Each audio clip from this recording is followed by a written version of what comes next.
Good morning, everybody. Good day, everybody. Good night, everybody. Good everything.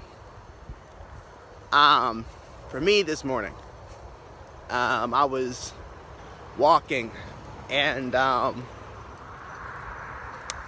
had put out a video called The Morning Metaphor, I think. It's like Rhetorical Artz and the Morning Metaphor. And it was like a real dark, it was dark when I recorded it. And I did it intentionally. The whole theme and the chorus of the freestyle that I did in it was out of the darkness go where the light will lead you. And one of my awesome friends was just like, yeah, this video is a little dark. It's cool, I get it. I get the theme and all that. It is a little dark. But and yeah, that's my dude, man. That's my dude. Always, he's always supporting. But yeah, I today I wanted to talk about comfort zones. You know, yesterday's video, that word came up a lot, and I was watching it not too long ago, and that word just kept showing up. The word comfort zone. And I wanted to talk about that video while I'm in the darker part of my walk. Because I'm certain as I'm recording this video, it might be hard to see me at points. It might be hard to see me now.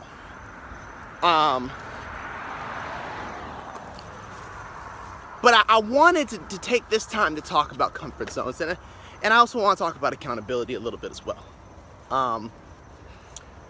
So in terms of comfort zones, I wanted to record this video while it was a bit dark, and at points hard to see perhaps, because I think sometimes it's hard to see our comfort zones. It's hard to see when we've been complacent. It's hard to see. It's not always easy to discern that and to be aware of that. Because I feel like comfort zones sometimes are sometimes it becomes the air you breathe, you know? Where you don't even think about breathing it. You don't think about air that you're taking in, you know, when you're breathing. Your body doesn't, you know what I'm saying? Or your mind does. You're not sitting there saying, okay, I'm taking in air now. You just do it. It's just a thing that just comes with living, you know? And when we're living in our comfort zones, that's what we do. That's what we do. It just becomes a thing that we take in. It becomes a part of just how we live. So I think comfort zones are like that. It's like air that we breathe at times. It's like darkness that our eyes have to become adjusted to see. You know? And it's like darkness that our eyes just adjust to. And that's just how we see things. That's just how we see things, you know? And I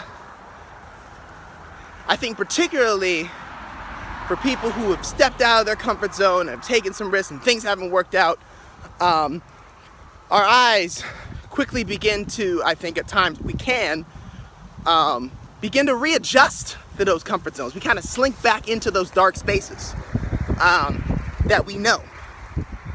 And so I think that's a way that our eyes adjust to see our comfort zones and to be able to see in them. So we have a hard time perceiving them as a result. And I think also sometimes we never stepped out of them. So we're just that, to us, that's light. To us, that is just as much light as we need. When it's not. And it can be really hard, because when you first step in front of light, it can be blinding, you know what I'm saying? Or when you've been in a dark room and you turn the lights on, it's blinding at times. It's blinding at times. And for my people who are keeping me accountable, again, this one might go a little over 5 minutes, but I think this one's important.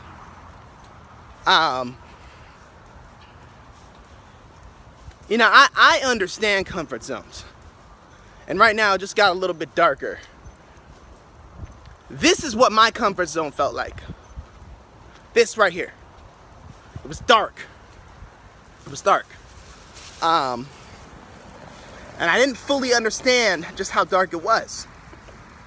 And I think when you look at the word comfort,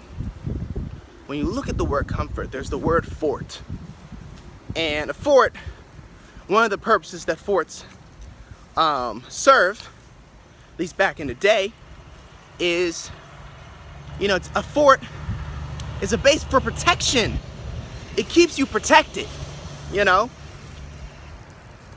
In wars, when someone has a fort, it's meant to be fortified for your protection, you know. And so I think when we come to hide in our forts, we are able to stay protected. We are able to stay protected from who we want to be. We're able to stay protected from being vulnerable. It makes us feel invulnerable. When we're in these dark spaces, we feel like, hey, no one can see us here. But when the light shows up, it's blinding. Sometimes the light makes us feel like our fort is being attacked. Like something is coming in to try to take us. And I imagine a scene where, like, you have these warriors and they're hutched up in a fort. And all these men and women are kind of just hiding in this place. And they see this enemy coming. They see this other force coming at them, you know? And so they hide in their fort for a little while. And they think it's safe. And they spend so much time defending that force and defending that place that they don't even take the time to look at what's coming. And I think when you're comfortable, that's something that's really easy to do. It makes it really easy to be able to not see what's coming at your fort. Not see what comes towards your fort to break you out of it.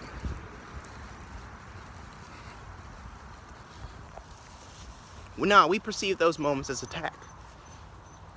Sometimes.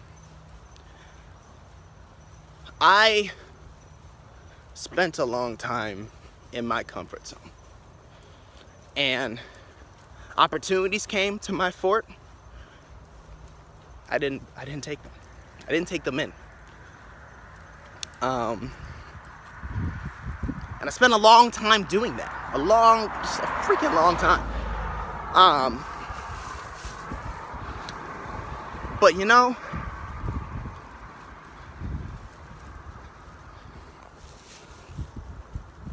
I think this is where accountability comes in. I think I talked about this in the No to Ledge video, but I stepped out of the place that I was living months and months ago. I want to say around September.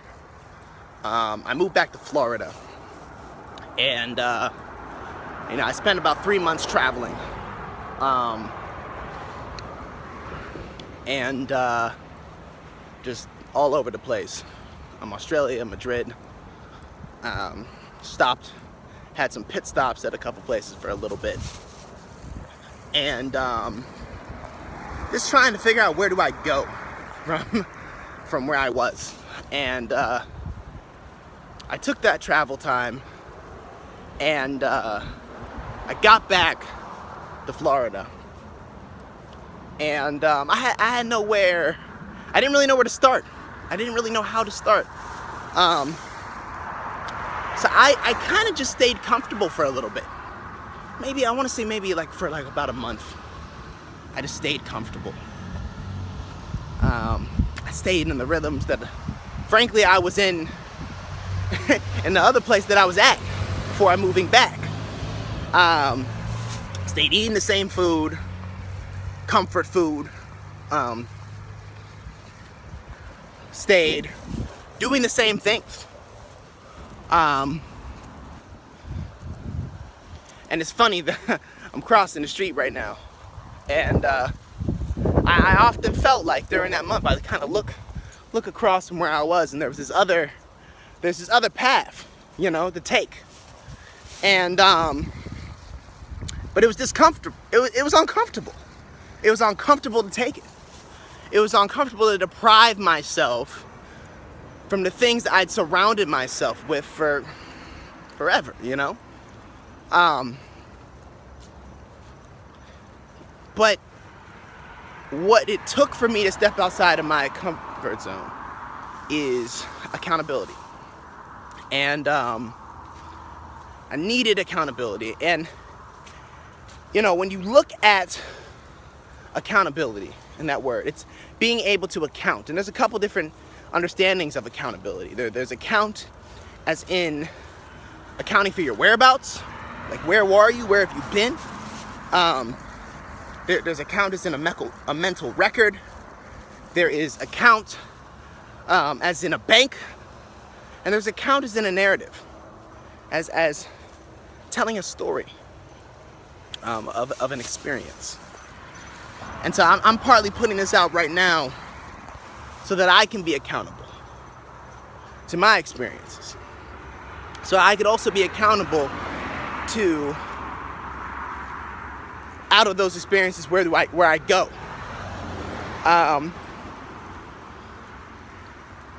And I want to just express where I'm going and what I'm doing.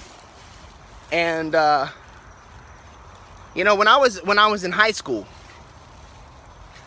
there was this motivational speaker, this teacher who hated my guts, just did not like me. I was a nuts kid. I was all over the place. I could understand how that was a bit off-putting. But she took us to see this motivational speaker dude, and I'm watching him, and the dude has ADD just like me. And I remember looking at him kind of do what he do, and say, I could do that. I remember saying that. So yeah, I could do that. And I remember going home and telling my mom about it. I was like, yeah, I think I could. And that has been something that's been in me for a long time. For like 10 years, I've thought about that. I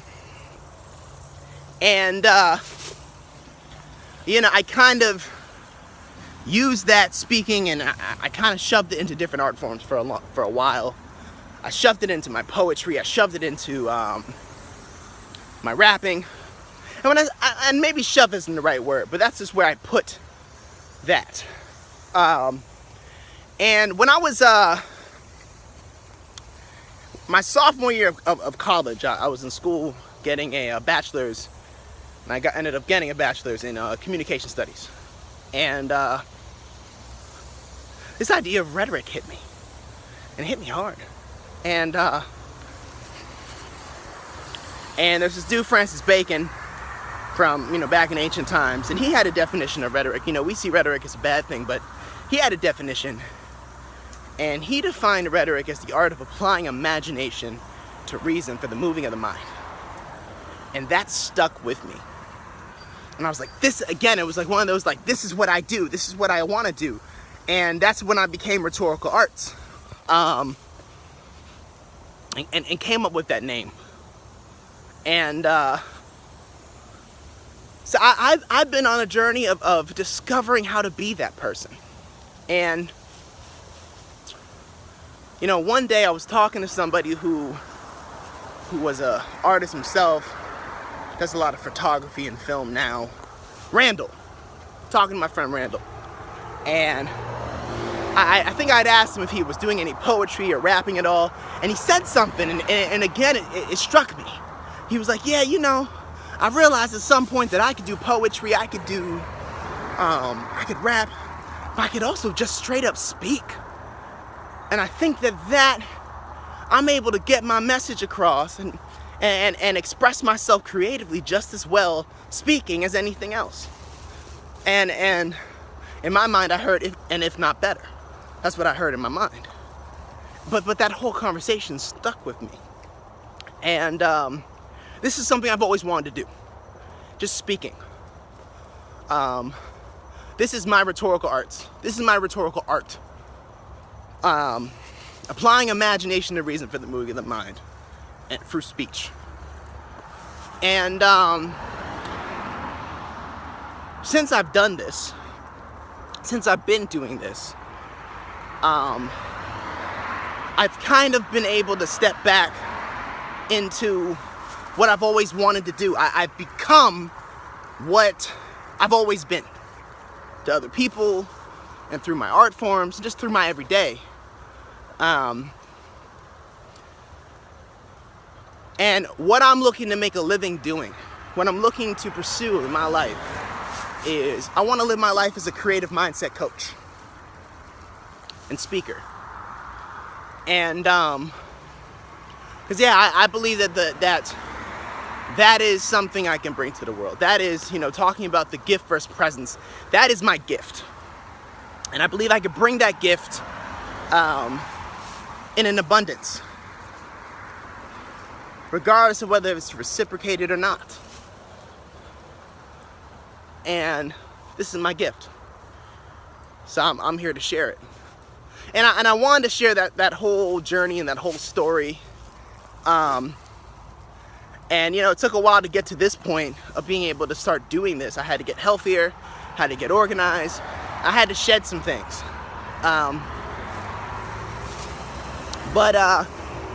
As we kind of step into the light, I think the reason why I want to say all this to you is we have to be able to be accountable. We have to be accountable. And to be accountable, we have to be able to account for what we've banked on over these years, what we've invested our time and our energy into. We have to be able to count our whereabouts and where we've been. And we have to be able to account the story that all of our experiences have been telling, and the story that it leads to us telling in the future as we look forward.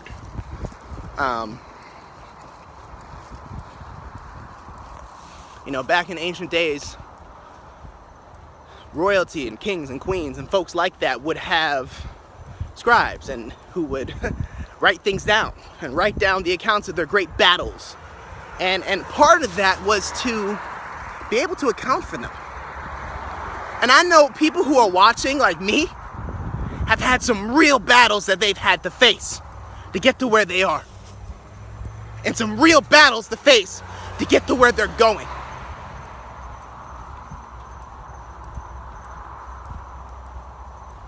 And I just want to invite you to account for that. To take that into account. To look at what all your experiences have been investing in. And that in those experiences, in that bank account, there is something that you can bank on to bring you forward. But part of that is being able to account for it. So, in a part of that accountability, I wanted to just kind of share my story with you guys a little bit. Encourage in the midst of that, and my hope is to encourage hope.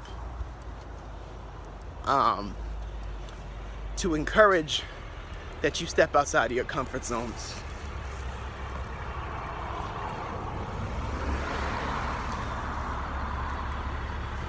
That you take that in. That you let the opportunities come into your fort. Because you can't say comfort without come and fort. And you can't say comfortable without come, fort, and able. And I know that you guys are able to do this. I know that you're able to step outside those zones. I know that even though those zones that you've been in are darknesses that you're used to seeing in,